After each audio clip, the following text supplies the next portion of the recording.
Good day everyone, I am Christine Tialandayan and today my groupmates and I will be reporting about materials for teaching vocabulary, designing input and output activities to encourage or help vocabulary learning and fluency management. So without further ado, let's get started. Wilkins 1972 once said that while without grammar, very little can be conveyed, without vocabulary, nothing can be conveyed at all. It means that vocabulary is the key to English language learning because without it, it would be difficult for anyone to convey ideas or understand other people. It glues everything else together from our ideas to the meaning it holds to one's understanding of these ideas. To be specific, vocabulary is a list or collection of the words or phrases of a language. In short, it refers to all the words in a certain language that people use to communicate. Did you know? Since language is dynamic, its vocabulary expands and grows according to the changes and needs of time. In April 2020, Merriam-Webster's added 535 new words. Most of these words are related to COVID-19 pandemic situation to technology-related words like deepfake. Let me ask you a question. In a month, how many times do you hear or say the words, "I'm out of words"? In a classroom scenario, students hesitate to speak up because they either don't have the right words or are out of words to express what they want to say. For a second or foreign language learners of English, shortage of words means shortage of ideas. Therefore, vocabulary acquisition is necessary for learners. It is the process of learning new words. It is to be noted as well that vocabulary acquisition does not only refer to knowing the meaning of words, but also to understanding its orthography, pronunciation, context, and conjugation. The acquisition of an extensive vocabulary serves as a good foundation for students to be able to use English language with mastery. Let us remember that vocabulary teaching has the goal of supporting language use across the skills of listening, speaking, reading, and writing. In order to achieve this aim, it is important for teachers to consider what materials and resources are necessary for the instruction of effective vocabulary. The 4Ds for considering material development for the teaching of vocabulary includes diagnose, determine, decide, and develop. First, diagnose refers to identifying the vocabulary levels or size of your students. It is important because knowing your students' vocabulary strengths and weaknesses will help you decide later on as to what strategies and materials best suit their level. Second, determine means identifying your students' interests and learning inclinations. Does the student learn better through flashcards, or does he or she learn better through associations and context clues? A teacher may use Howard Gardner's multiple intelligence test as well to get an idea as to students' strengths. Banking on students who got help increase learning success.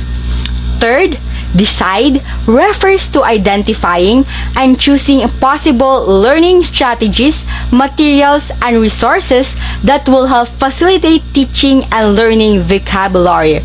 On the other hand, the last one is develop, which refers to making your own material or adapting already existing materials, putting in mind that vocabulary learning activities that will best suit your students.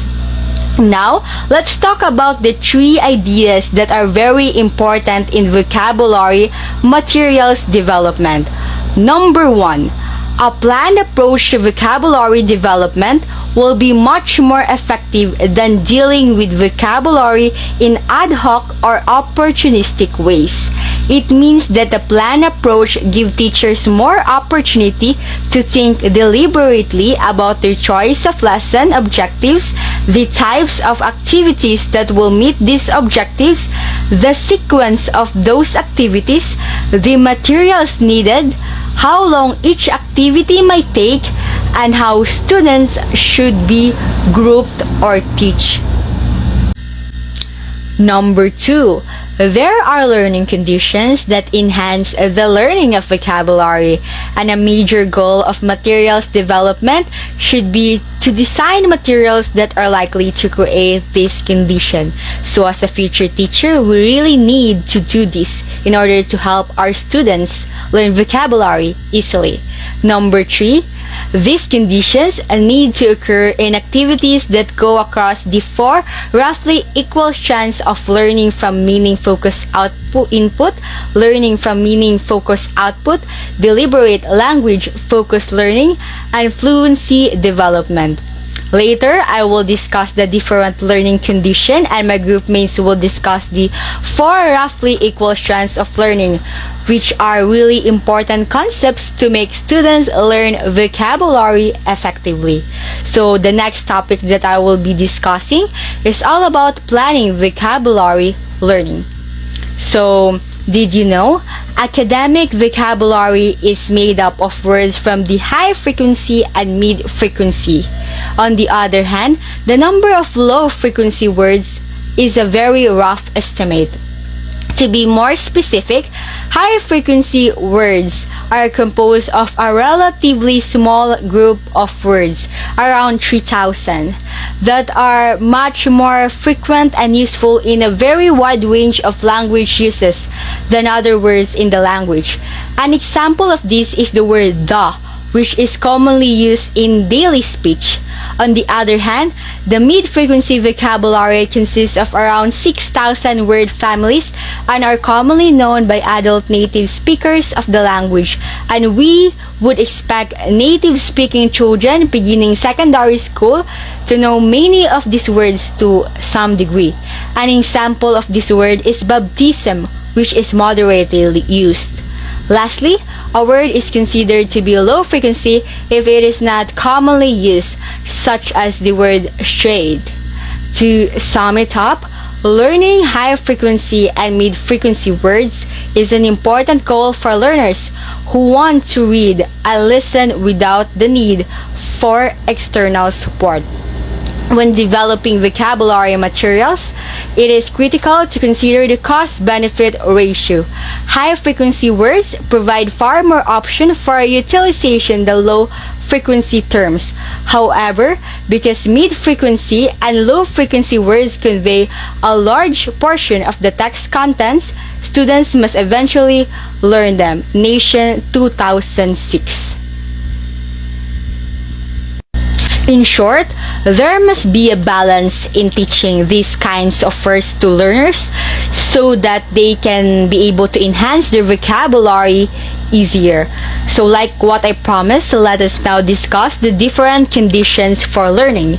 So there are conditions that enhance vocabulary learning. These conditions include noticing, retrieval, and elaborating. Noticing involves paying attention to a word as a language feature. In materials design, noticing is encouraged by using typographical features such as putting the word in italics or bold type, by defining the word orally or in the text, and many more. Generally, as Bancroft's 2006 research shows, we learn what we focus on, and typographical enhancements tend to bring about small improvements in knowledge of word forms. It implies that the more attentive we are to something, the better we will be able to learn it, particularly with the aid of typographical features. For instance, highlighting an important term in the book can assist us in learning the most crucial words. Once a word has been noticed and some memory trace of it remains, It is then possible to use retrieval, which is a way of strengthening and establishing the learning. Retrieval can be receptive or productive, and it is divided into two types. The first one is receptive retrieval, which refers to recalling the meaning or part of the meaning of a form when the spoken or written form is met. On the other hand, the second one is productive retrieval, which refers to recalling the spoken or written form in order to express a meaning. In materials design, retrieval is encouraged through the meaning-focused use of the four skills of listening, speaking, reading, and writing, as well as through activities such as retelling, role-playing, or problem-solving, where input, often in written form, is the basis for the production of output, which is according to Joe Nation and Newton, 1996. Lastly, elaborating is a more effective process than retrieval because it involves retrieval but enriches the memory for an item as well as strengthening it. Examples of elaboration include first, receptive generative use, which means meeting a known word in listening or reading where it is used in a way that stretches its meaning for the learner. Or the second one, productive generative use, which means using a known word in context that the learner has not used it in before, using mnemonic tricks like the K-word technique or having rich instruction on the word, which involves giving attention to several aspects of what is involved in knowing a word. Thank you for listening. So like what I also promised, let us now proceed and look at a range of ways in which vocabulary material design can be done across the four strands of meaning-focused input, meaning-focused output, language-focused learning, and fluency development, which will be reported by my other groupmates, Sandra and Dan. Good day, everyone. I am Sandra Jamaica D. Hagonia, and I will tackle about designing input activities to encourage vocabulary learning and designing output activities to help vocabulary learning. Research on the occurrence of vocabulary in graded readers, according to Nation and Wang in 1999, indicate that there will be plenty of opportunities for spaced receptive retrieval of appropriate vocabulary as long as there is a reasonable amount of input, about one graded reader per week. So the input refers to the possible language the learners are exposed to while listening or reading. So these are the receptive skills. The output, on the other hand, is the language they produce, either in speaking or in writing. These are considered as the productive skills. So the graded readers are books of various genres that are specially created for learners of foreign languages. They may be simplified versions of existing works, original stories, or books that are factual in nature. They are graded in the sense that the syntax and lexis are controlled in order to make the content accessible to learners of the language. These are examples of designing input activities to encourage vocabulary learning. Number 1, listening to a text and having to answer the question. Number 2, glossaries. 3, intensive reading and extensive reading. Listening to a text and having to answer the question. This requires the students the use of text-based target vocabulary and also requires learners to modify or expand the application. So here is an example. So when the teacher reads this text that states, a study has found that school children are carrying very heavy weights every day, and this might be hurting them. These weights are up to twice the level which is allowed for adults. Their school bags are filled with heavy books, sports equipment, drinking water, musical equipment, and sometimes a computer. The question is, how old are you when you are an adult? So vocabulary learning is greatly helped when listening if the teacher quickly defines unfamiliar words. According to Ellie 1989, and notes them on the board. In all kinds of activities where input becomes a source of output, such as listening to a text and then having to answer questions, the relationship between the input and the output can have a major effect on vocabulary learning. So notice the word adults, which is bolded. So this is the word that is the target of the teacher for the learners to learn. So this requires the use of the target word, this question.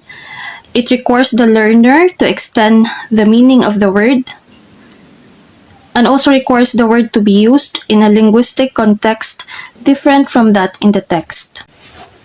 Glossaries.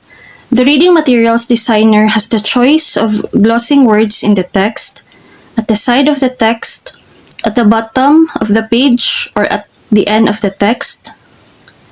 Glosses at the bottom of the page or the end of the text make a significant disruption to the reading process. So this means that example of this is when we are reading a book and we come across with unfamiliar words, students tend to look at these unfamiliar words at the glossary, which is located at the back of the book, which disrupts the reading process of the students. So according to research, glosses at the side of the text are the most effective. So here is an example of which. Notice the word hesitate is being highlighted. Example, beginners and also advanced students often hesitate until find the right word in a conversation or presentation. We have pauses like and ah. So the meaning of the word hesitation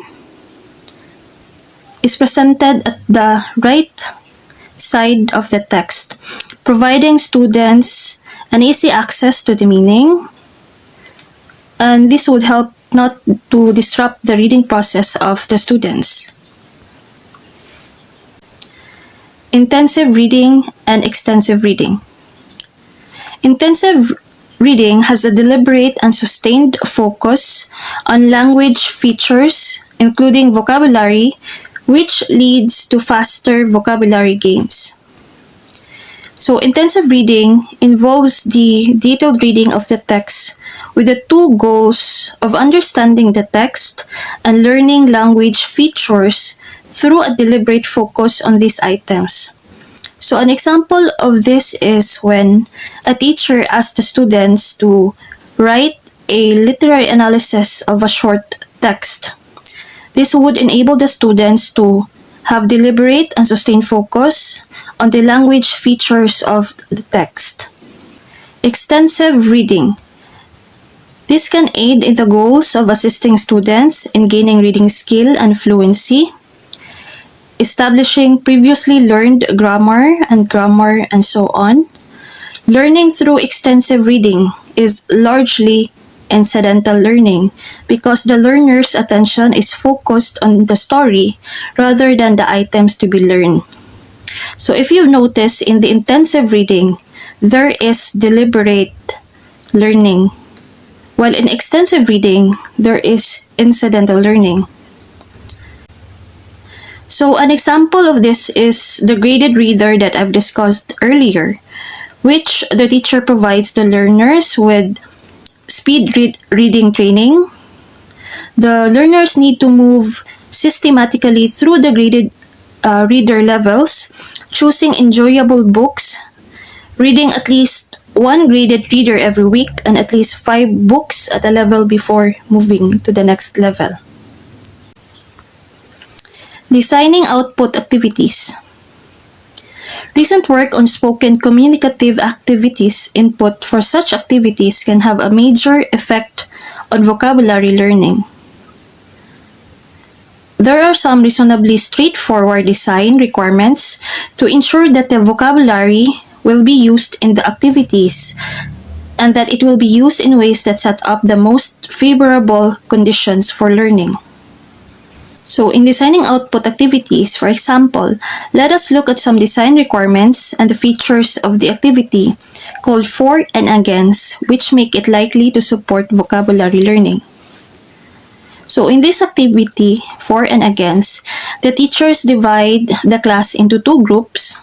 The other group is for the for, or the group that agrees with the proposition, while the against is the group that is against the proposition given. So here is an example of which. The written input, group A. So the proposition is, around the age of 18, children should be encouraged to leave home and take care of themselves. The teacher then instructs the students, your group has to present the ideas which support this. You do not have to argue in favor of these ideas, but you must make sure that the ideas which support it are well understood by everybody before a decision is made. So in group A, the students come up with ideas that is for the proposition. So here are the examples. Children will learn to be for their own decisions. Children will learn how to handle their finances. Children and parents will have a better relationship with each other. The parents can save for their retirement. While the other group that is against the proposition, these are the ideas that they come up with. Children at 18 years old are not mature enough to be responsible for their own decisions. Children should support their parents and help them with the household work. While at home, children can save money to help themselves make a good financial start in life. So in the example, these are in the instructions and in the statements. So the vocabulary in the statements is most likely to be used in the discussion. But there may be use of some vocabulary in instructions as learners consider what to do next in each part of the task. Having about 12 words in the task, these words are decisions, finances, relationship, retirement, mature, responsible, decisions, household, and financial. So these 12 words are somehow related to the proposition and to the instruction given by the teacher. So having about 12 words in the task means that around 5 to 6 may be learned by the students. In the example, the target words are in bold and several of them are in the input for both A and the group B. So this encourages the use of the written input. So the written input here, again, is the proposition given and the instruction. So the outcome for the for and against task is a consensus decision on the proposition. To reach this consensus, the arguments in the written input have to be considered and hopefully the vocabulary in them that is being used. So this activity encourages observation and participation, which are both needed in vocabulary learning. In the example also, the steps are 1. Work in a cooperative groups to understand the statements. 2. Work in split information groups to reach a consensus. 3. Report on the decision and reasons for it to the rest of the class. And if all goes well, much of the target vocabulary will be used in each of these 3 steps. So these ideas that the students came up with helps the students in their vocabulary learning. So this can be done through the use of dictionaries, glossaries, pre-teaching, or negotiation. So in the for and against task, the work in cooperative groups in the first step provides a good opportunity for unknown vocabulary to be negotiated. So during the discussion of the students of what ideas to come up with that is for or against the preposition, they come up with this vocabulary, these words, and it is being used in the sentences in the discussion. Some design requirements and the features of for and against activities are, again, as I've discussed, the written input contains about 12 target words. Number 2, the vocabulary is highlighted and repeated. The communicative task must have a clear outcome. So, this means that it encourages the use of the written input. Number 4, split information, jobs, or roles. So, the activity encourages participation and observation of the students. The task should be broken into a series of steps. So, before the activity, the teacher give instructions on what to do.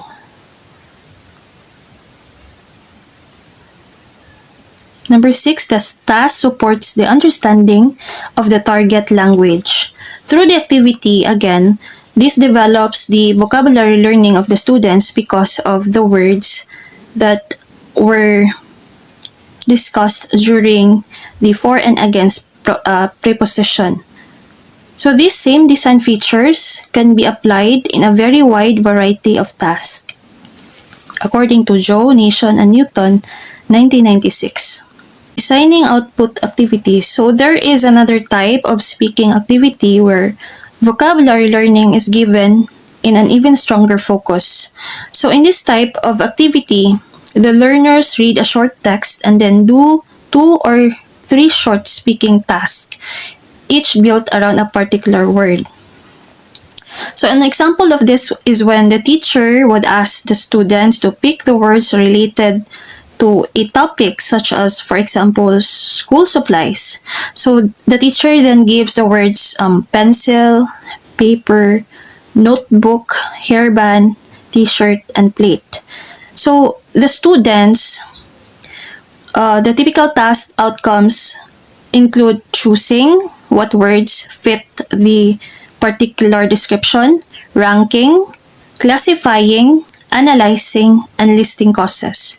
So note how each task explores the meaning and use of a particular word. Thank you. That is the end of my presentation. The next speaker who will discuss the next topic is Mr. Tatoy. So in summary of my report, input activities focuses on the skills of listening and reading, while output activities focuses on the speaking and writing skills. So both designing input and output helps and encourages vocabulary learning. So as pre-service teachers, we should be able to come up with vocabulary activities that are enjoyable, appropriate, and promotes better retention for our students. Good day everyone, I am Dan Anthony Tatoy and today I am going to discuss about the deliberate language focused learning. There is a wide range of vocabulary learning activities which cover the various aspects of what is involved in knowing a word. Specifically, there are 3 aspects involving knowing a word, which includes the form, meaning, and use, and I will discuss it later one by one. Table 710.2 made by Nation 2001 lists this aspect which include form, meaning, and use along with some of the vocabulary exercises that focus on them. So it will be my task to discuss it to you. So now let's proceed. The first aspect involved knowing a word is called form, and it has 3 components which are spoken form, written form, and word parts. Let's proceed to the first component, which is spoken form. As we all know, it is the sounds of speech in a language as well as the unspoken rules that govern pronunciation. And the given learning activities for vocabulary development under this component are pronounce the words and read aloud.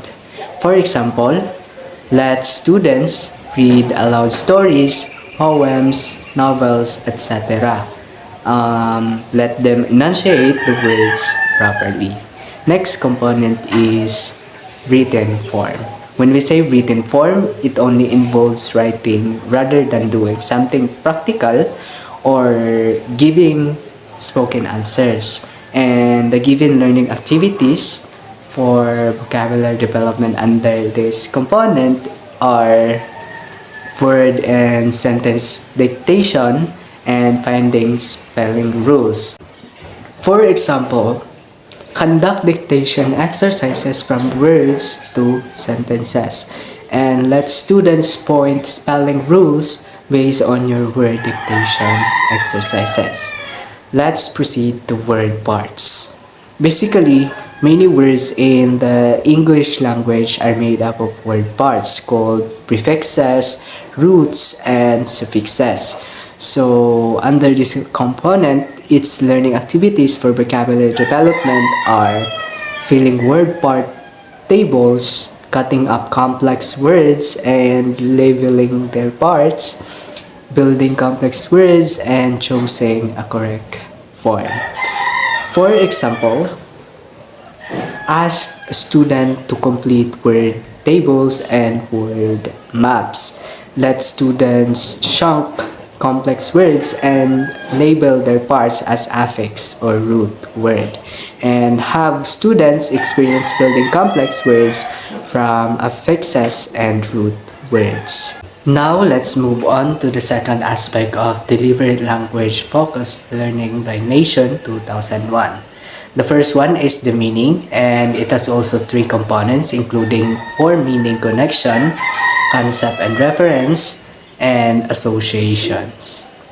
Let's start with form, meaning, connection. As children, we form strong connections between form and meanings. In short, we learn what words mean. And the learning activities under this component are matching words and definitions, discussing the meanings of phrases, drawing and labeling pictures, peer teaching, solving riddles, recalling forms or meaning using word cards. For example, you can also ask students to choose a correct form of a word to be used in certain contexts. Students may be given activities in matching words to their definition or vice versa. Let students discuss the meaning of certain phrases. You can start with the most familiar ones. You may also let students enjoy by asking them to draw and describe or label pictures. This will provide them a more familiar context when they are formulating their descriptions. One way to get students more involved is to prove interesting activities like riddles where they can solve with a classmate or peers. The next component is concept and reference. And when we say concept, it is an abstract idea, a general notion. And reference, on the other hand, is the use of a source of information in order to ascertain something. Therefore, under this component, the learning activities are finding common meanings, choosing the right meaning, semantic feature analysis, answering questions, and word detectives, reporting on words found in reading. For example, you can also ask students to recall forms and meanings of words from a given context. Ask students to find the synonyms of words most commonly used.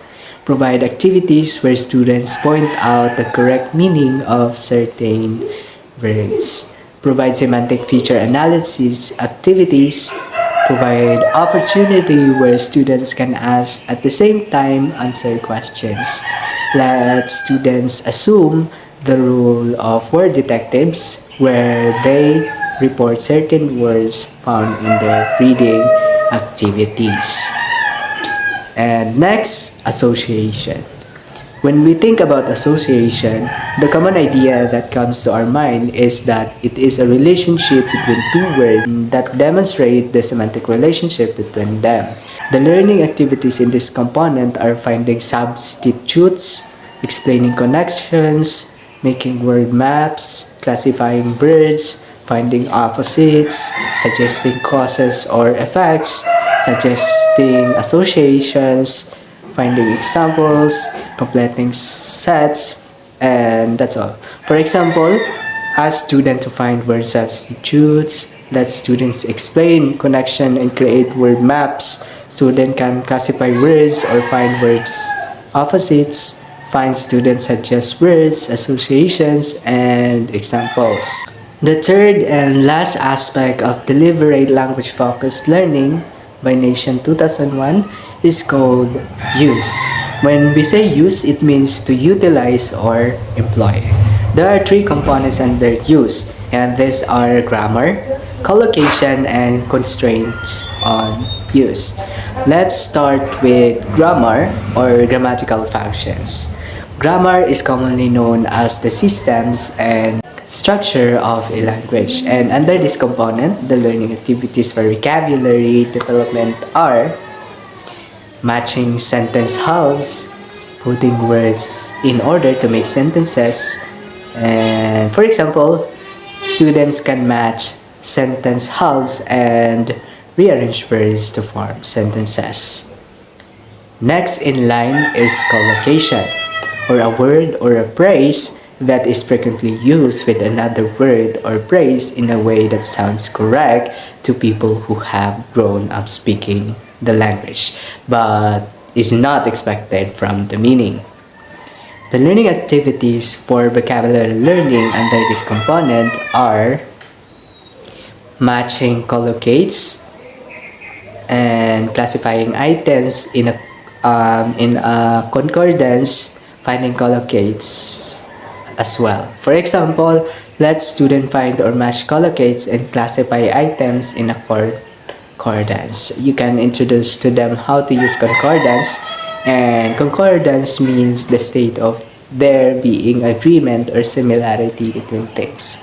And lastly, the constraint on use.